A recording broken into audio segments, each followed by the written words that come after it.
السلام عليكم مشاهدينا الكرام في هذا العدد الجديد من حصتكم داء ودواء. موضوعنا اليوم موضوع طبي كالعادة، ولكن في نفس الوقت موضوع جمالي خاصة عند النساء، إذ يعاني الكثير من الناس من مشكلة اصفرار الأسنان، ويتأذى منها النساء كما قلت خاصة لأنه يؤثر على جمالهن. وكما يختلف الناس في لون بشرتهم وشعرهم، فإنهم يختلفون في لون أسنانهم كذلك، فتكون بعض الأسنان أكثر اصفرارا والبعض الآخر يصفر مع التقدم في السن. سيكون هذا نقاشنا اليوم مشاهدينا، ولكن لن يقتصر فقط على هذا، إلا أننا سنحاول التوسع في هذا العدد إلى بعض المشاكل التي عادة ما تكون عائقا لصحة الأسنان، مثل مشاكل اللثة ورائحة الأسنان الكريهة وغيرها. وللبداية نستضيف معنا الدكتورة الجراحة صاحبة عيادة جراحة الأسنان بالقبة منتهى الحاج. مرحبا بك دكتور، شرفتينا بزيارتك لنا اليوم. الله يسلمك دكتور. اليوم نتحدثوا على المشاكل اللي يلقاوها بزاف الناس في حياتهم اليومية والعادية، واللي تسبب لهم يعني عادة حرج، سواء نلقاوها الرائحة هذيك ولا الإصفرار الصغير ديالهم يسبب لهم حرج، حتى تلقاهم يديروا يديهم على فمهم. صح. نعم. قبل ما نبداو دكتور، نشوفوا معنا هذا الفيتير اللي أنا دايره فيه، أنا دايرين فيه يعني لمحة شاملة على الموضوع، ونعاودوا نرجعوا نتباش إن شاء الله. شوفوا معنا هذا الفيتير قراءة لدلال المهوبي ولا نعاودة.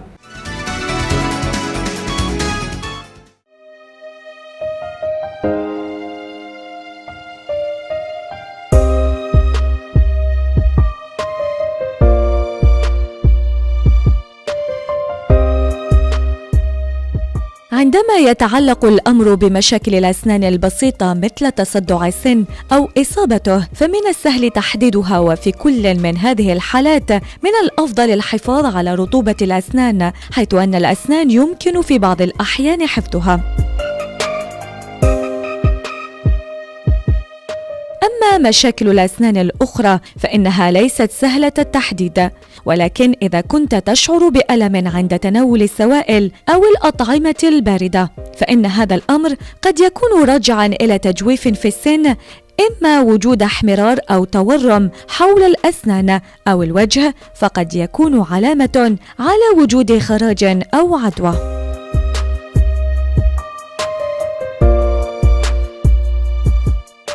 إن كل مشكلة تتعلق بالفم والأسنان تتطلب مساعدة طبيب الأسنان لعلاجها، وقد تتعلق هذه المشاكل بالأسنان أو اللثة أو جزء آخر من الفم. ومهما بلغ اهتمامك بصحة فمك وأسنانك، فإن وجود مشكلة في بعض الأحيان هو جزء من الحياة العادية لكثير من الناس.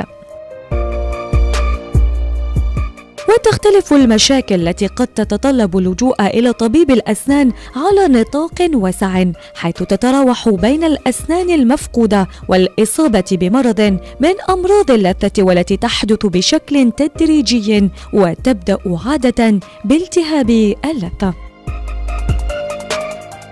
وهو تراكم الترسبات بين الأسنان وعلى اللثة أيضا، مما تصبح ظاهرة على الشكل الخارجي للأسنان، وفي نفس الوقت من المستحيل إزالتها بفرشاة الأسنان، ما يشوه الابتسامة. ورغم أن معظم مشاكل الأسنان ليست خطيرة، إلا أن البعض منها يمكن أن يكون علامة تحذير من مشكلة أعمق قد تكون كامنة في أي مكان آخر في الجسم.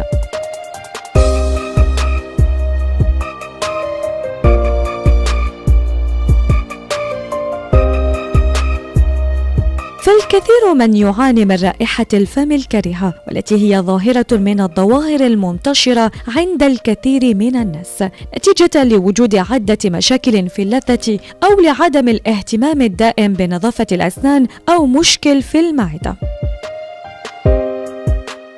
ومن بين المشاكل أيضا التي يعاني منها الكثيرون هو اصفرار الأسنان، والذي هو مشكلة من الممكن معالجتها، لكن تحديد العلاج المناسب يحتاج أولا إلى تحديد السبب الذي أدى إلى الإصفرار. فشرب القهوة والشاي وتدخين السجائر هي من ضمن الأسباب المعروفة التي تساهم في الإصفرار، كما أن الأدوية والتوابل وأنواع من التوت وعصائر الفاكهة تساهم في الإصفرار أيضا. بل أيضا هناك أنواع من غسول الأسنان لها دور سلبي في ذلك.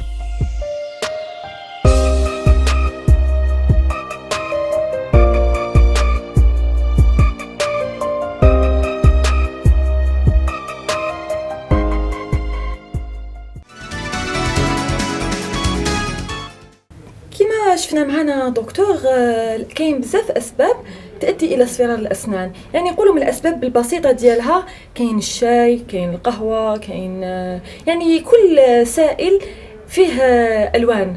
واش تقدري يعني زياده على كاين الناس كاين بزاف يعني حوايج واحد اخرين ابار الشاي، القهوه، كولا، فوالا.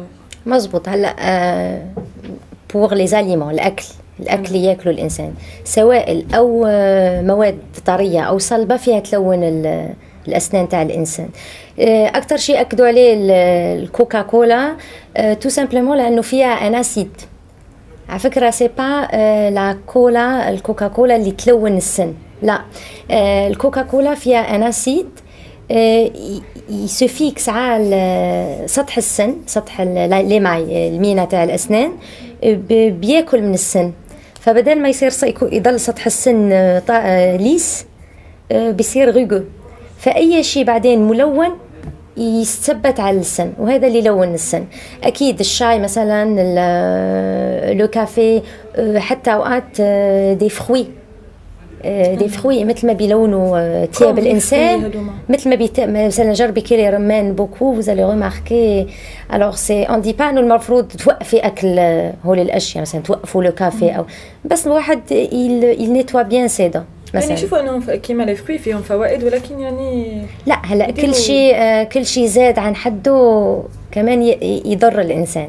ابار هادوما لي فروي كيما الدخان ثاني، لا هو لي غير عوامل، مثلا لا نيكوتين، التدخين، كمان السبب. على فكره التدخين كمان ما بيلون ديريكتومون الاسنان، مع الوقت يلون الاسنان. يعني بيجونا مرضى مثلا مدخنين اسنانهم تلاقيها مثلا بيضة، بس يعمل لهم مشاكل في تآكل العظم، يعني مشكل اخطر من السن. يعني التدخين كيف ما كان يأثر على لون السن او لا، يأذي العظم تاع الانسان.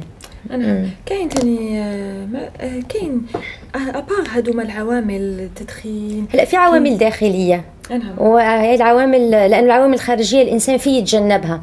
يعني مثلا يخفف كميه القهوه اللي ياخذها، يوقف التدخين مثلا، داكور، يوقف الكولا. بس العوامل الداخليه هي الاصعب. مثلا عندك عوامل وراثيه، في عيال دي فامي اسنان لونها فونسي، يعني الاسنان تكون لونها غامق. يعني مش ذنبه البيبي يخلق تطلع اسنانه فونسي، يعني عرفتي يقدر كيف؟ يدير لها، بعدين في العلاج، في العلاج، بس انه مش ذنبه انه اسنانه صفر، وما كان هو السبب، عامل وراثي بيحملوا في لي جين تاعو. عرفتي كيف؟ عندك اوقات ماتنو يلون اريتي الحمد لله لا تيتراسيكلين. كانت افون لا فام انسنت بس تاخذ لا انتيبيوتيك، تشرب لا تيتراسيكلين وتكون انسنت، بيخلق لونفون بس يطلعوا اسنانه السون. جي فيو دي دون فيولي، شفتهم لونهم مش اصفر، يعني تلونوا صاروا فيولي، بيصيروا مارون. يعني نحن بنقول ديكولوراسيون ميديكامونتوز، بيكون سبب الدواء. عرفتي كيف؟ في دي مالادي، مثلا دي مالادي كونجينيتال يخلق فيها، يعني بس تتكون السن تكون غلط. عرفتي؟ هلا مثلا في طريقه معينه يتكون فيها السن. في اوقات لي تروماتيزم، يعني واحد ياخد ان كو سور لا دون تاعو، معقول كمان يتغير محلها بيان سور، او تنكسر لا دون، تموت، يتغير اللون تاعها. كمان هي. و ابار بون احنا نشوفوا دائما انه كاين الاسفيرا ويروحوا دائما لو بلانشيمون دي دون. يعني كاين تاني وصفات يديروهم في الدار، كاين نساء يشوفوا بزاف سورتو سور انترنت يشوفوا وصفات لتبييض الاسنان. وي هلا اول شيء يفو با ديريكتومون بارتير انه خلص المريض يقرر هو يعمل بلانشيمون. لازم يشوف حكيم دكتور اسنان، سي لوي كي بوز لانديكاسيون اذا هذا لازم بلانشيمون او لا، حتى اذا اسنانه فونسي. يعني مالوغوزمون في يا دي salons qui font le blanchiment. يعني أنا بس c'est un conseil que je donne للناس. il faut pas partir dire عند إنسان مش مختص. يعني عرفتي كيف؟ مش مختص. parce que في ناس ما فينا نعملوا لهم blanchiment pour des certains cas de fragilité. انا بس شوف السن مثلا، مش انا الحكيم، نيمبورت كال دانتيست يشوف السن تاع الانسان بيعرف il peut juger اذا هذا اسنانه اول شيء تحمل لو بلانشيمون، وان دي با بلانشيمون، نقولوا ليكليرسيسمون، يعني تفتيح تدريجي للاسنان. لانه اذا بيضت السن راح كون عم بحط لا جو في سامبليفي مشان الناس تعرف، راح كون عم بحط دو لاسيد بور اذا عملت بلانشيمون للمريض. تخيلي انت سور اون دال دو سول فو ميتي دو لاسيد، شو بيصير لها؟ تخيلي على اسنانك عم بيحطوا لك دو لاسيد بور، شو عم بيصير فيها؟ اوكي، يعني لازم تدريجيا تدريجيا. اي انكور il faut faire une maintenance. هلا مثلا الناس تفكر انه انت تعملي تبييض خالص لي دون تاعك راح يضلوا بيض توت لافي، كمان لا مش مزبوط. لكن حتى هو يديروا هذا البلانشيمون ولا كيما كتقولي بالعقل باش يبيضوهم، يجنبوا هاد المشروبات، يجنبوا هاد يجنبوهم صافي، يقعدوا لهم حتى ويشدوا لهم، ماشي زعما نقولوا حتى مزبوط، ويقدروا يعاودوا هي نوتر فوا. هو المفروض انا بفضل المريض اللي يكومونس ا éclaircir ses dents il renouvelle مثلا annuellement مره في العام il fait une séance d'éclaircissement. لا يحافظ نعم ما يضرش السن. لا اذا عمل un éclaircissement pour la dent يعني بيكون le dosage du produit il est pas trop concentré، ما راح بالعكس بس كونت يفون ليكليرسيسمون. هو المفروض للناس اللي تهتم بالاستيتيك ولون تاع اسنانها يصير عندهم حتى مواد تبيض الاسنان بالبيت، هو اللي فيهم يطلبوها من الدونتيست تاعها. كاين كيما كاين تروحي ميم دونتيست يمد لهم دي دونتيفريس هكا. هلا دونتيفريس بتلاقيه في لي فارماسي il existe mais il y a des produits des gouttières المريض يعملهم ربع ساعه 20 دقيقه بالنهار quelquefois بلا يحافظ على il fait comme un éclaircissement à la maison et ça donne de très bons résultats. انتم ديروهم هاد يعني ديروا كل حاجه في العياده ديالكم، يلقاو عندكم كامل الخدمات تطلبوها؟ سي ديسپونيبل سي بور لي كا ديكليرسيسمون. نقولوا للمشاهدين انه هاد العياده جايه بالقبه اكزاكتومون القبه بن عمر. نعم، وحتزيدوا تفتحوا ثاني ان شاء الله بينتو اوهران ان شاء الله اللي راهم كامل في حاجه لخدماتكم. قول لهم انه ارقام العياده ظاهره اسفل الشاشه. دكتور ثاني راح نتكلموا اليوم على ما نعرف اذا هاد الانفورماسيون تداول بزاف عند الناس، انه هاد الاصفرار ومع هاد المأكولات والمشروبات يسبب رائحه كريهه ثاني، يجي مع الوقت يسبب هاد الرائحه الكريهه. اكيد هلا الرائحه الكريهه مش لا با اون سول كوز، ما عندها سبب واحد اكيد، بس اللي عم تحكيه il est vraiment correct. il est vraiment correct لانه بدك تشوفي شو اللي سبب تغير اللون. اكيد ترسبات. وهلا نحن نقولوا اصفرار، يمكن الانسان يفكر انه بس تغير اللون فيغ لو جون، بس اوقات يصير لو جون اورانج والاورانج يصير مارون. تخيلي شو عم بيصير، شو لي بكتيري اللي عايشه سور لا سيرفاس دونتير. غير هولي مثلا المحلات توصلهم لا بروسادو، يقول لك جو بروس مي دون مي جي لي دون، بس في محلات ما عم توصلها لا بروسادو. سي فري. il faut faire vraiment attention au nettoyage خاصة إذا كانوا عنده أسنانه شوية من الداخل صافي هذوك لي بلاص إذا عنده شوفوشمون في محلات، يعني تخيلي شو عم بيصير. هلا نحن سي ميكروسكوبيك سي ترو بوتي، بس إذا بنكبر يعني أو ميكروبيولوجي بتخافي شو بتشوفي. وكيفاش يديروا هاد الناس أبار يروحوا عند دونتيست؟ هلا شوفي pour le traitement de chevauchement موجود، il aligne les dents, il fait un traitement orthodontique. إذا أسنانه كتير فونسي جوستومون هاي نقطة كتير امبورطانت، قلت لك وقتها انه لو دونتيست يشوف اذا لازمه بلانشيمون سوري اكليرسيسمون او لا، داكور، لانه في حالات ما فينا نعملوا لها ليكليرسيسمون. اون باس ا اوت شوز، اون بو فير دي فاسيت en céramique, enfin on peut faire un autre type d'éclaircissement, pas l'éclaircissement المعروف اللي يحطوا le produit et la lampe. il y a d'autres types انواع كثيره فينا نفتحوا الاسنان فيها. عرفتي كيف؟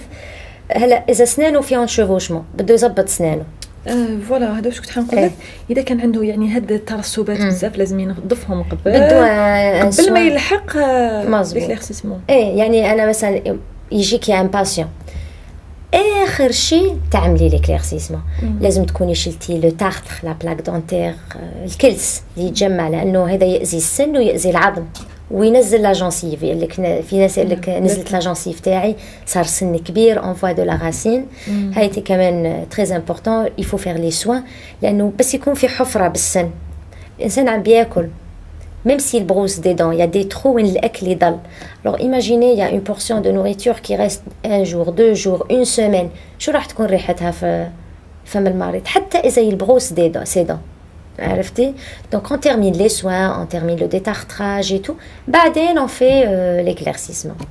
ويعني الحلول الرائحة هذه الكريهة اليوم يعانيوا بزاف منها. نشوفوا انه الناس يعانيوا منها اكيد بلا ما نقولوا هذا وهذا ولكن يعانيوا منها الناس. واش الحل ديالها قبل ما يروحوا للميدسان الدونتيست نعرف دائما في المنزل واش قادرين يديروا؟ بروساج هذا بيان سور. على فكرة لو بروساج moi je rencontre beaucoup de gens ما بيعرف ils brossent leurs dents بس ما بيعرفوا كيف.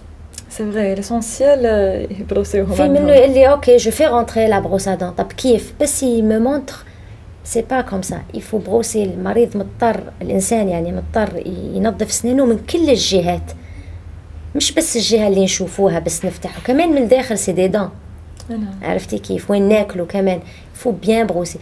Il faut savoir choisir يعني بده يختار la brosse اللي بتلائم أسنانه. في اوقات كل نوع اسنان هي يسال الحكيم تاعو يسال سون دونتيست لوي دي كيل تيب دو بروسادون لازم يشتري كيل تيب دو دونتيفريس لازم يشتري في حالات معينه بده لو فيل دونتير يستعمل لو فيل دونتير سي تري امبورطون في ناس يكون عندها فراغات من فوق هي شو ما عمل كوكيل فاس افيك لا بروسادون ça va pas ما راح ينزل شيء d'accord il doit utiliser le fil dentaire des bains de bouche sans alcool aussi بدهم يستعملوا دي باند بوش. دي باند بوش يعني يقولوا ماشي حاجه كبيره باش ينقص لك هذيك الرائحه ما عندوش. هلا لو باند بوش مش نعطوه كمعطر en fait لو باند بوش اللي المفروض ياخذوا المريض يكون يحتوي على ماده لا كلوريكزيدين. لا كلوريكزيدين هو معقم مادة معقمة مش معطرة سي فري يزيدوا لها اللون لكن معقمة لازم ما تنحي مزبوط سي بور سا اون بريسكري لو بان بوش مش لا يعطر يعني مثل كأنه انت عم تفوتي على ان اندروا كي سال او ليو دو لو نيتوايي تحطي لا ديزودوريزون هيك ما اون ريان في لا بالعكس يلفو نيتوايي بعدين فيك تحطي شو ما بدك ما انك مضطره حتى تحطي له عرفتي كيف ف اون بريسكري لو بان بوش تعقيم مش لنعطر لا سي بور سا يفو سافوار مش شو ما كان معطر فمنشروه معقم نشتري يكونتين دلا كلوريكزيدين سورتو.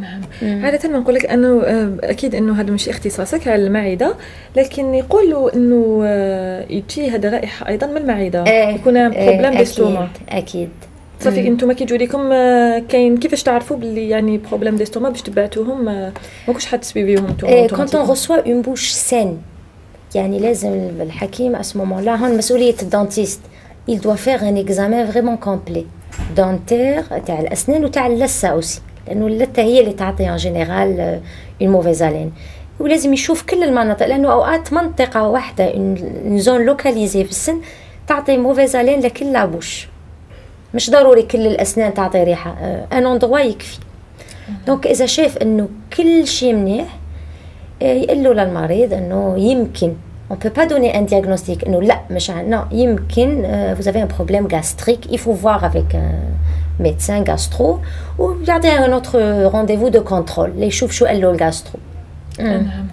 دكتور ما بيش اذا توافقيني على هديه ولكن اللسان يلعب دور كبير انه رائحه تكون كريهه كي تشوفوا نتوما ديجا مجهريا يكونوا تاني ترسبات واطعمه هذه الفكره يعني جديده ولكن عرفوها الناس انه اللسان يكون فيه يعني تشققات هذوك اللسان تقعد فيه هذاك الاكل en fait اللسان on le brosse فوالا في دي بروس يكون من الفرشاه لا بروس من فوق ومن تاني جهه مثل دو لا غوم مثل هيك فراشي دو لا غوم avec laquelle on brosse les dents. هلا اللسان مش عند كل الناس بس انه مثلا عندك الناس اللي عندهم لسان كبير une langue volumineuse مش في الطول او عم بحكي حجم داكور ان فوليوم فيصير فيها مثل تشققات هاي التشققات اكيد بدها تكون الابريت دي ميليي دو بكتيري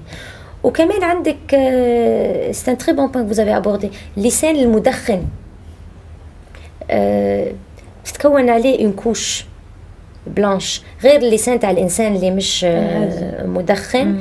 اي وهيدي كمان الدون اون تري موفيز. اوقات تلاقيه هو المدخن يبغوس سي دون بس بعده مزعوج من الريحه تاع اسنانه تاع لابوش تاعو تاع الفم تاعو. هو السبب يكون لسانه بس هو مش il a pas fait attention. Il faut brosser la langue aussi. كمان اي بحالات معينه وي. انا توجور نورمالمون ماشي في حالات معينه. يعني il faut pas exagérer parce que le lisan il contient des papilles gustatives qu'il ne faut pas hériter تاع طعم. عرفتي سي بور سا ما فينا نقولوا كمان لكل الناس il faut vraiment tous les jours يعني كيف بدي لك il faut pas exagérer. ما نزيدوهاش على حدا. ايه il faut pas.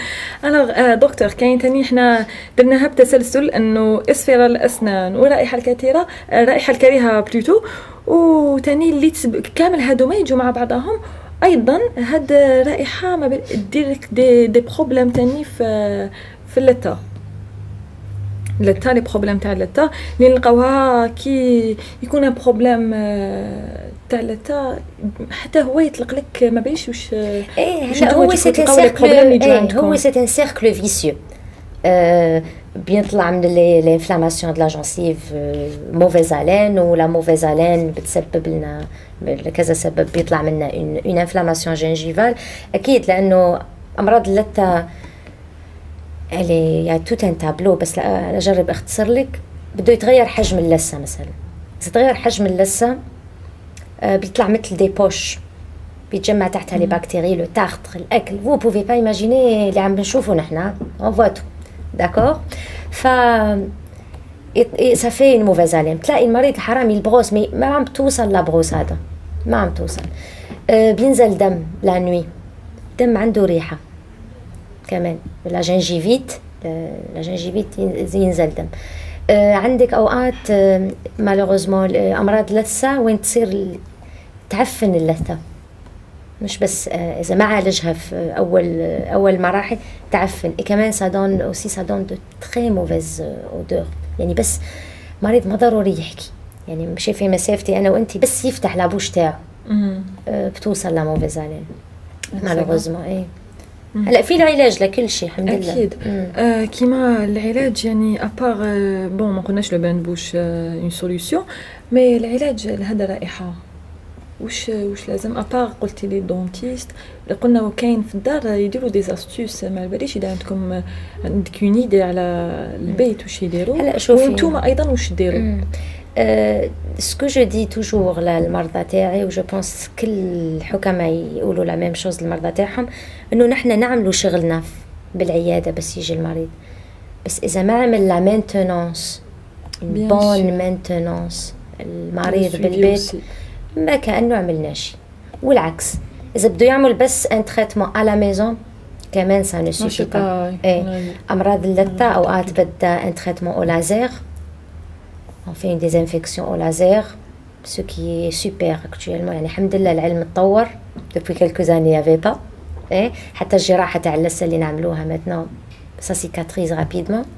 non زعما واش حبيتي تقولي يعني مثلا إنسان مريض باللثة يجي عندي مريض باللثة وعنده لا موفيز الين لا وقف لا موفيز الين لازم عالج اللثة لأنه إذا عطيته لو تريتمون كو بور لا موفيز الين بس اللثة تاعو مريضة سي ال كي كوز لا موفيز الين بديش لازم يعني الدونتيست لازم يفتش على السبب دونتير مثلا السن هو اللي عم بيعطي اون موفيز الين او اللثة اللي عم تعطي لا موفيز الين. اون جينيرال سي لا جونسيف او ليسباس انتر دونتير هو اللي يعطي لا موفيز الين. فبدي فتش عم بعطيتي كان اكزامبل دونك سي ساجي دو جونسيف بو فير اون شيروجي فينا نعملو اون شيروجي او لازير تعالجي لا جونسيف وتوقفي له لو كومبلكس تاعو للمريض يعني دو زون حلينا له مشاكل. عرفتي كيف هذا ثاني. اي هلا سكي تري امبورطون غير لو بروساج تو المريض الانسان العادي حتى كوم بريفونسيون مش بس اللي عنده لا موفيز il faut prendre beaucoup de vitamines يعني خاصة هلا سي لا سيزون دي اورانج il faut profiter. la vitamine C كتير منيحة pour la gencive كتير يعني vous pouvez pas imaginer شو تعمل. لا فيتامين لا B1 B6 كمان كتير منيح يعني en fait la gencive c'est comme les cheveux c'est comme ضفير الإنسان بقول لهم أنا c'est comme la peau وشو للإنسان مثل ما كان جسمك من الداخل يبين c'est un miroir. C'est vrai. هي يعني جسمك منيح من جوا عم تغذيه منيح je dis bien qualité مش quantité. ايه تاكلي un peu de tout équilibré il aura jamais de problème المريض. ايضا دكتور كاين ابار الرائحه الكريهه اللي تجي عندها غولاسيون بلا جونسيف ولا بالاصفرار ولا كاين ثاني التهابات اللثه. نشوفوا انه كاين بزاف من الناس اللي بروسيو سنيهم وتلقاي انه الدم دائما هذا لو بروبليم لو بتي ماتان هكا كينوضوا عندهم هذاك لو بروبليم تاع الدم هذاك اللي يسيح لهم مع كي ينظفوا اسنانهم الصباح. يعني نلقاو لا بلوبار دي جون لا بلوبار كامل عندهم هذا البروبليم صافي واش يديروا. انا كمان عندي ولا كامل.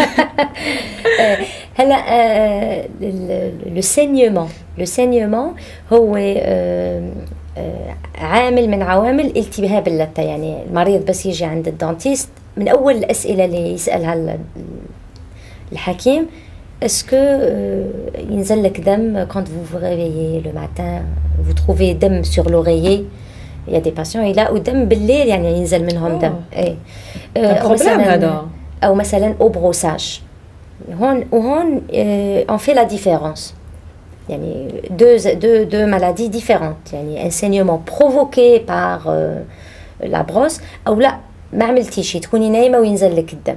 Donc ça aussi il faut distinguer ça. Non, il fait un traitement parodontal. شوفي التهاب اللثه عنده أسباب ما فيك تتصوريها. يعني عندك مريض أوقات عنده غير مرض.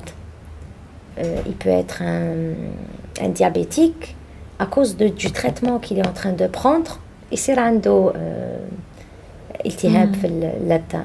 اللي عنده ليبيليبسي مثلا التريتمون هولي الدواء تاعهم تعرفي ما فيك تتصوري شو يعمل بلا جونسيف. داكور. في أسباب وراثية. في أسباب مثلا المرأة الحامل. أسباب وراثية منين تجي على الالتهاب هذايا؟ Alors, je vais vous dire comment ça se passe. C'est un enchaînement. Quand on parle de gencive, on ne dit pas gencive seulement. On dit tissu de soutien. يعني نحكي عن السن ونحكي عن الأنسجة اللي حوالين السن. حوالين السن في عندك النسيج اللي تشوفه العين اللي هو لا جونسيف اللثة تاع الإنسان. وفي أشياء تحت منه ما بيشوفها الإنسان اللي هي العظم. إذا العظم مريض فأكيد لسه بدها تمرض معه لأنه هي عم بتغطيه. عرفتي كيف؟ فإذا راح العظم بدها تروح لجونسيف avec lui. Et en parodontique les parodontites اللي هو مرض كيف بدي أقول يتاكل العظم فيها. c'est dans beaucoup de cas c'est héréditaire. يعني مثلا بيجي عندك مريض عنده 24 ans أو 23 ans مريض أو مريضة تلاقي أسنانه كلها عم تتحرك هيك تروح وتجي. اوكي نو cherche la cause. اول شيء نساله بقول له مين عندك بالعائله هيك. alors s'il me dit que ma mère est comme ça او mon père est comme ça خلص ما ضروري نروح فتش على غير شيء خلص سي كلير. يعني مثلا بابا او ماما خسروا اسنانهم 26 ans 27 ans. il y a des patients يكونوا عم بياكلوا يطلع السن ما يطلع السن.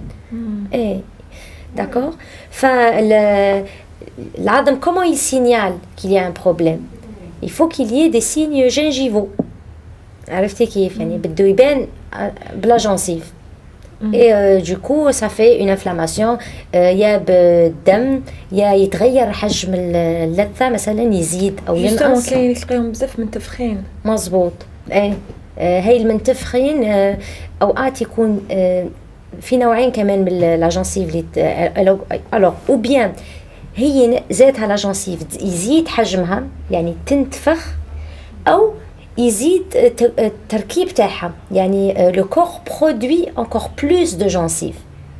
كاين ثاني تسمحي لي تلقايهم تبدلت لا كولور ديالهم لا جونسيف. انا وي فيولي هكذاك. هذه اللي قلت لك اي لا سا دوفيان ان بو دانجورو ومصير نحكي ب دي جينجيفيت ألسيرو نيكروتيك. يعني بتكون عم بتموت لو تيسيو عم بيموت عم بيعفن. جي بارلي دو سا اوسي. هي من اخطر لي جينجيفيت. قبل كنا نشوفوها مي ماتنون براتيكمون ما عم بنشوف منها. on voit mais de moins en moins. يعني اذا قبل كان في يمكن 5% de la population هلا يمكن 0,2 ou 3% de la population عم بتصير معه. heureusement لانه عم بيروحوا باول مراحل المرض. n'empêche qu'on a vu des cas يعني الله يساعدهم لانه لتعالجي لسه بدك تصيري تشيلي السن. سي وكيفاش يتجنبوا يعني هذا يعني المشاكل كامل يعني اكيد راح يلجؤوا ليكم مي بطريقه اخرى يعني لو طون ديجا اللي راهم يسمعوا فينا الان كيفاش راح يتجنبوا هاد ديجا يبداوها من دوكا من ماتنا. اوكي اول شيء نرجعوا بس جو فير ان بتي رابيل. دونك بروساج دونتير bonne maintenance d'hygiène. Il faut manger بده الانسان ياكل منيح جنسيست كاليتي. il faut bien manger من كل شيء. مثلا ما تقولي انا ما بحب لي فروي je mange pas des fruits او ما بحب لي ليغوم او ما بحب لي بروتيين. لا il faut manger de tout. ما بيضر انه المريض الانسان وين ما كان il part faire un contrôle une visite de contrôle. هي مش موجوده elle existe pas ici. هون يعني malheureusement تشوفي انه اذا ما توجعنا من السن او ما صار عنا شيء باللثه تاعنا او شو ما كان on part pas chez le dentiste. لا هو المفروض il faut faire des visites des consultations des visites de contrôle check up. يشوف يروح الانسان عند الحكيم يقول له شوف لي اسكو تو فا بيان. اذا في شيء اذا عندي une carie qui بلشت اذا عندي inflammation اذا عندي يشوف الحكيم et il lui dit ce qu'il faut faire et ne vous inquiétez pas ما تخافي الا راح يلاقي له شيء dans sa bouche. اكيد الا ايه. هلا il y a des astuces qu'on utilise. يعني انا اوقات بقول لهم للمرضى مثلا il faut masser la gencive parfois quand elle est تكون محتقنه يعني تحسيها انه ديك vous la touchez ينزل منها الدم. il faut la masser. faut pas avoir peur. في اللي منهم اللي شفت الدم عم بخاف je touche pas بلا بروس ادم مشان ما ينزل دم. بالعكس il faut toucher il faut masser. مي هذا لازم يتوجه ديريكتومون للميدسان مش لا il faut masser. il faut pas avoir peur هلا اكيد بده يروح عند الحكيم. مي عم تقولي انت لو طون داريفي لو طون عم بيسمعوا لا عندك دم بروسي فودو. لانه بيجيك مريض مثلا يقول لك انا جي لا جونسيف تشوميفي بتشوفي اسنانه كانه il s'est jamais brossé. بقول له قد صار لها هيك اللي صار لها une semaine او 15 jours. طب ليه vous brossez pas les dents؟ يقول لك خفت جو لا توش. une semaine pour brosser les dents. ايه alors لا ما تخافي il y a pire. في اللي il se brosse les dents 3 fois par an. في ne vous inquiétez pas. il faut مثلا اخر شيء يعمله الانسان قبل ما ينام انه يفرشي اسنانه. لازم تصير عنده الواحد مثل une règle générale. دايما اخر شيء فرشي اسنانك après vous pouvez dormir. مش بتعشى جو بروس مي دون بعدين جو برون الديسير بعدين جو برون دو شوكولا بعدين بقول لا معليش جو برون ان بو دو اذا شربت مي بشيل كل نوم. لا خلص كل شيء بروسي لي دون بعدين ناموا. الصبح faut faire l'inverse. faut faire العكس. faut se lever prendre son petit déjeuner après brosser les dents. العكس هي c'est très important. En fait quand بس في nos dents sont couvertes par une couche de salive de plaque بتحمي السن pour ceux مثلا اللي بياخذوا الكافي او شيء بتحمي. هذه معلومه جديده كي نوض الشخص. on se réveille prenez votre petit déjeuner اشربوا مي اكيد prenez votre petit déjeuner بعدين vous pouvez brosser vos dents. هي très très importante. العكس عكس الليل. هذه من غدوه ان شاء الله vous la commencez vous allez voir le résultat. نورمالمون هضرنا شويه على هذه المشاكل طرقنا لهم وان شاء الله يكونوا راح نتعاملوا بهم مشاهدينا. ندوروا يعني الجهه اخرى هي درس العقل. اللي الناس بزاف عندهم مشكل في هذا الدرس. كاين اللي ديجا كينوض لهم ما ينوضش دون فاسون كوريكت. قليل اللي يطلع كوريكت. فوالا. وكاين كي تروحي عند الميدسان ديجا يدير لهم تضيقات، يبدا يضيق في الاسنان، يبدا على فكره مش كل الحالات، كاين مي لا ماجوريتي. والله مش لا ماجوريتي، هي سي توت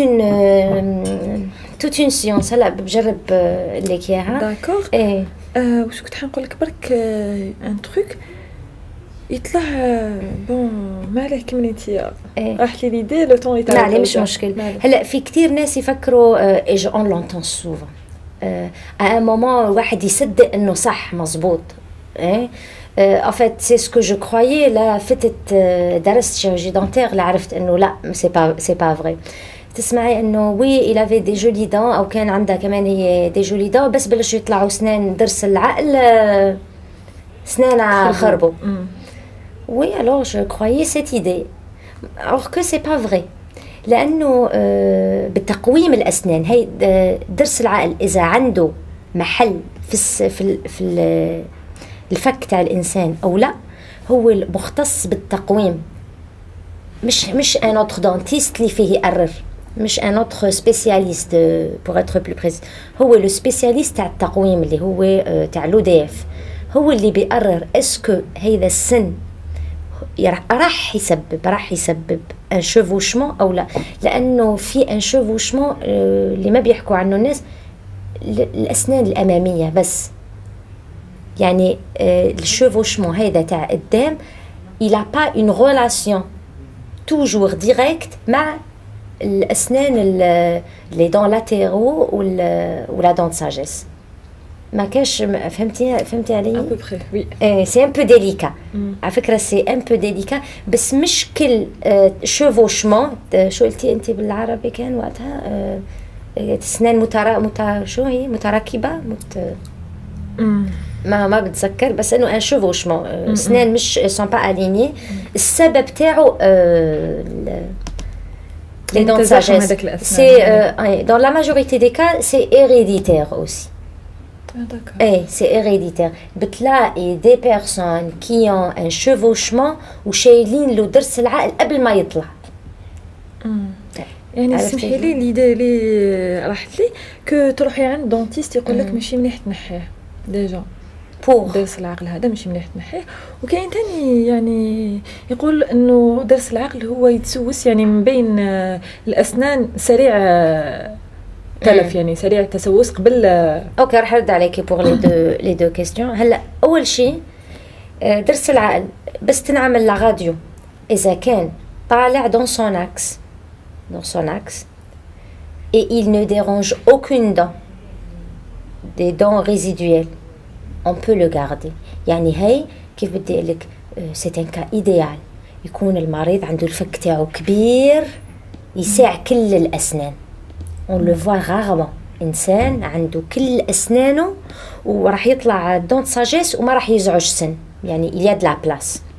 dans ce cas oui فيه يقول الدانتيست إنه مش منيح نحوه، بس إذا راح يطلع السن il y a pas de place donc à ce moment-là نأكدوا إنه راح يعمل هو le chevauchement تاع les dents. il faut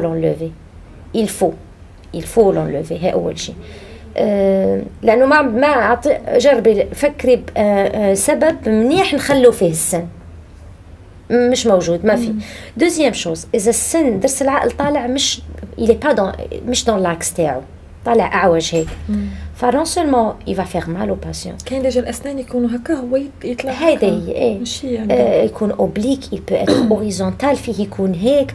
جو فو دي با ديجا كيكونوا الاسنان بهذه الطريقه كيما رانا حنا عاديين وهو يجي يخرج هكا ديجا راه هو يدير وعلى فكره ياكل من السن، يعني يغيسك لو باسيون حتى انه يخسر السن اللي اكوتي يتسوس او اي يخسر اذا فايت فيه il risque de perdre la dent. à ce moment-là كمان il faut l'enlever. كيف مش منيح لا اكيد لازم لهم بتيت شيروجي باش هلا شوفي اذا السن طالع منه شوي ما ضروري اون شيروجي. اذا طالع السن العقل درس العقل سوري مش ضروري، بس اذا اعوج او اوريزونتال او تحت لا جانسيف اكيد بدون شيروجي. مي بارابور او شيروجي لورد نحنا ماشي باسكو في اون انستيزي لوكال، المريض ما راح يحس شيء. سي اون اكستراكسيون مثلها مثل كل الاسنان الباقيين. هي اول شيء. ثاني سؤال اللي سالتي عنه انه اكثر سن يتسوس، على فكرة معلي اسمحي لي بس على فكرة مش هو أكتر سن يتسوس عنا يعني نو. دوك حنا هاد الأسنان يعني من اللي خلقنا من اللي كنا صغار وحنا عندنا هاد الأسنان برك تبدلوا. مي ضرس العقل نشوفوا ديجا حنا دوكا واقيل مازال ما كاين اللي كبار، في ناس كبار ما طلعوا لهم. وديك يخرجوا لهم تلقيهم بداو هما يسوسوا لهم بالخف. tout simplement parce que peut-être la brosse à dents ما بتوصل هونيك. tout simplement. Là, parce que c'est une dent. Alors c'est vrai que la dent de sagesse مش مثل الأسنان الثانيين شكلها شكل سني مثل شكل سنك، نفس الاناتومي. عرفتي كيف؟ كل إنسان عنده الشكل تاع ضرس العقل تاعه. سكي parfois سكي بيان انه تشوفي ضرس عقل كذا شكل، اللي عنده غاسين وحده، اللي عنده 2، اللي عنده 4، اللي عنده 5 غاسين. داكور. ضرس العقل انه اول شيء يتسوس.